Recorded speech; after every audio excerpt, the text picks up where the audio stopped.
Hi there, Loy Machedo speaking to you from loymachedo.com. Who's Loy Machedo? Think Personal Branding. Okay, the date is 30th March 2023. Sorry.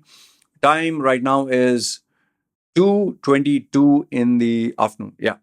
Part one of this video is link is put in the description. It's a 25 minute video, which is separate because it was long. I didn't want to mix it with this. This is part two of the same video. In this video, I will share with you the conditions of jail which are there for expatriates. And mind you, this is for people who have not paid rents, small crimes, not the hardened, hardcore criminals, because the hardcore criminals are even worse. So this is just to, in a summary, one line. This is a guy who issued a check. The check bounced. Rent was not paid. So for something as small as silly as check not being honored, the amount is from 50,000 to 200,000, that kind of range. And the second one is not paying your rent. That UAE gave this big announcement that, oh, don't need to worry, if you COVID, you don't have a job, just come, the dispute will sort it out, or those who are staying illegally will send you back home. All those people from the time of COVID, that is 2020, till today, 3 years, they are still in jail. So these are the conditions of what these expatriates are facing. And to my shock and surprise, whether you're Indian, Pakistani, Bangladeshi, Sri Lankan, American, British, any nationality, all of them go through this. So, and in case any one of you know any other information that is different, or you feel, this is bullshit news, this is not real, feel free to comment down below. But I'm giving you information that is shared with me from a guy who literally shared how many pages? Six pages of information.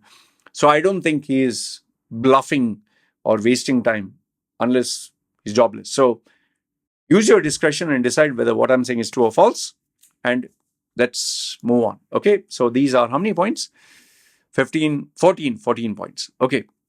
So these are the conditions which expatriates would have to face if they end up in jail in UAE. Okay. 14 points. Let's start with number one. Number one is no chairs are allowed regardless of your medical age or condition. No chairs. So I suppose even wheelchair is not allowed. Then, I'm just wondering, if wheelchair is not allowed, what if you can't walk? So then they still don't give you a wheelchair? Okay. So first he says no chairs are allowed. The second one is the lights are very bright and they are kept on 24 hours a day, which causes rapid deterioration of your eyesight. That's number two. Number three, you're given only one set of flimsy clothing. The temperature is deliberately kept cold at 18 to 19 degrees, making you want to cuddle in bed with one blanket. Okay, then even the clothes that they're giving is a very thin shirt, very thin trouser, no underwear unless your underwear is white. Okay, that's what he had said. So that is number three. Number four is the small yard is kept open for only an hour or less per day, 5 days a week, usually from 7 a.m. to 8 a.m. Most of the time, you don't get any sunlight. The remaining 23 hours a day, you're kept inside prison. So this is in the main jail, because it seems there is one other place in Terminal 2. There they're given 4 hours, but then it all depends. If you're there, it's 4 hours. But if you're here, it's less than an hour or half an hour. And during holidays, 24 hours, you're kept inside. So you're not allowed to go out. So here it seems, here you're only given less than an hour, or maybe even less than that. Okay, 5 days a week. Number 5, you're not allowed to receive any books from outside the jail, and the books available in the jail are decades old and extremely worn out.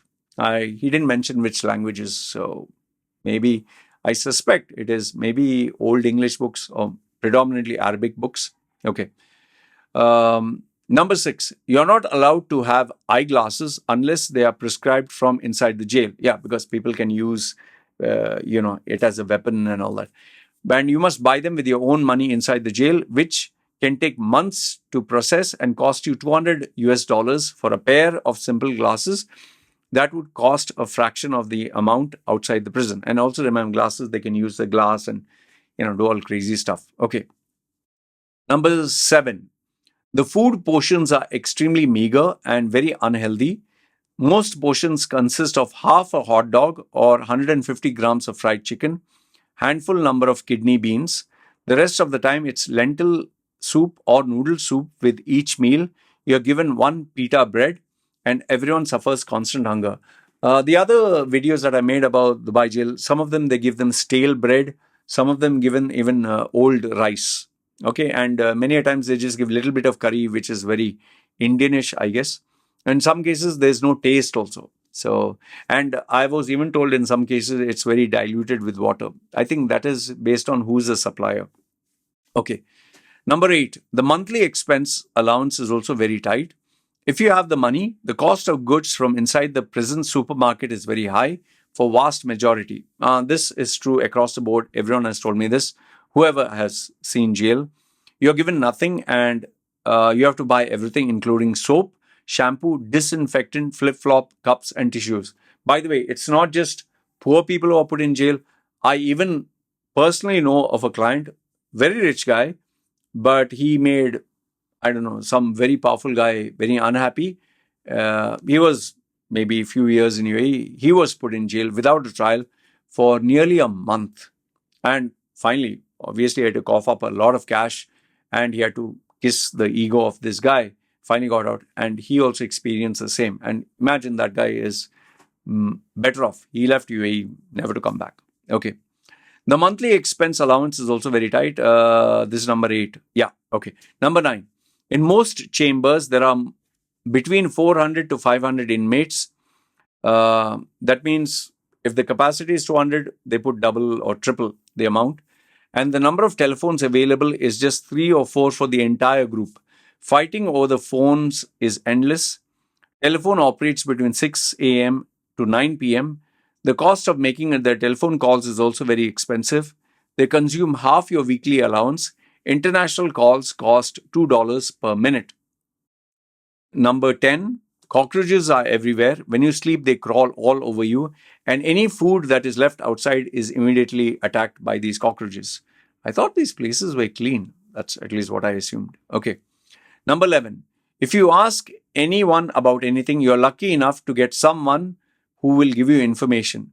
And by someone, it means the prison administration or guards who actually look at you, who not even look at your face, will not even give 5 seconds of their time. And their usual response is, we don't want people like you without money in Dubai. Either you pay whatever we decide and are released. And I learned this lesson the hard way that his English is a little up and down here. Okay. You'll suffer here until we decide to deport you back to your shithole country.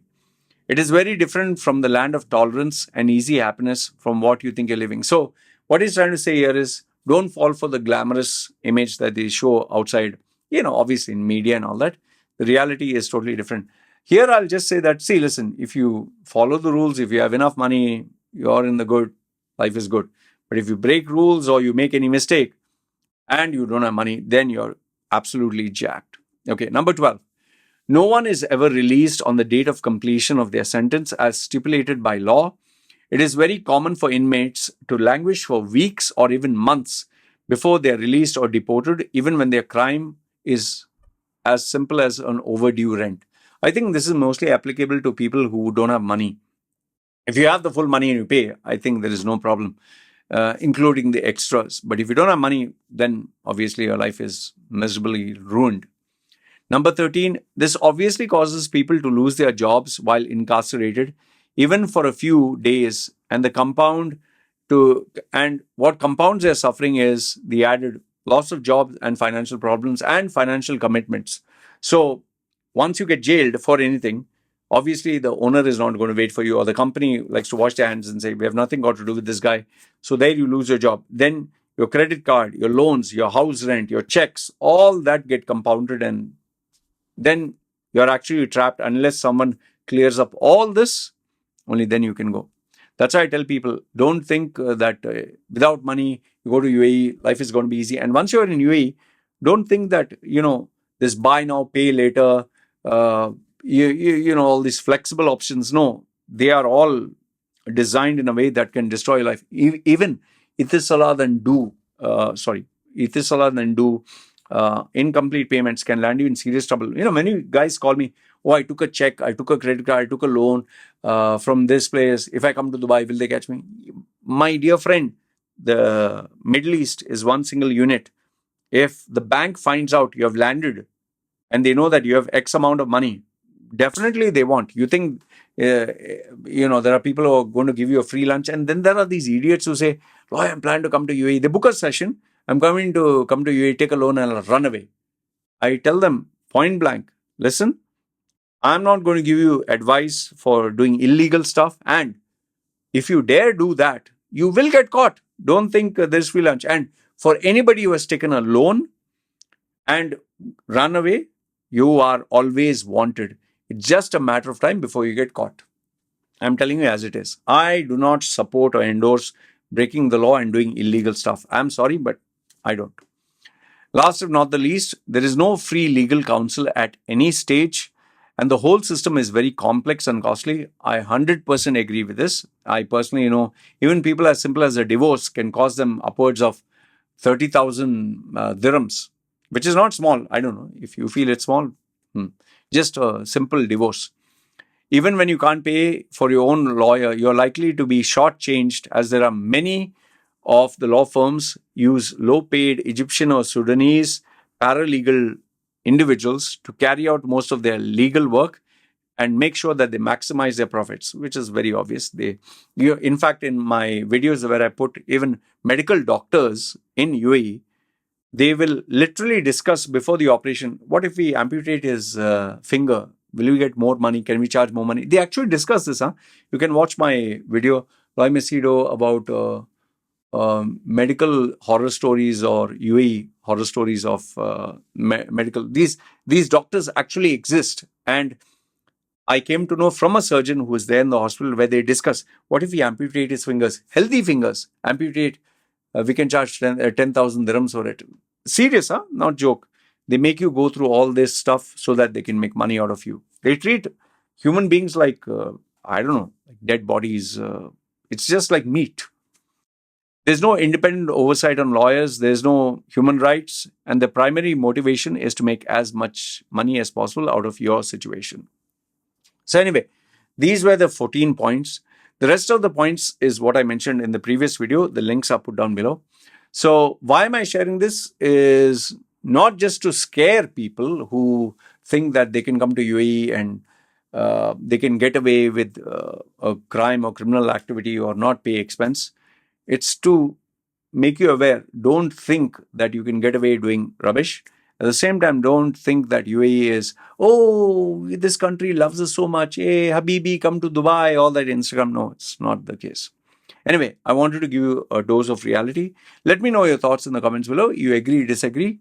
And please, if you're going to any country in the Middle East, make sure you have enough money to pay all your expenses, follow the law, don't break the law. And yes, if you do get into trouble, make sure you pay the money and get out. Good, bad, ugly. Let me know your thoughts in the comments below. This is me signing off. You guys take care. Bye.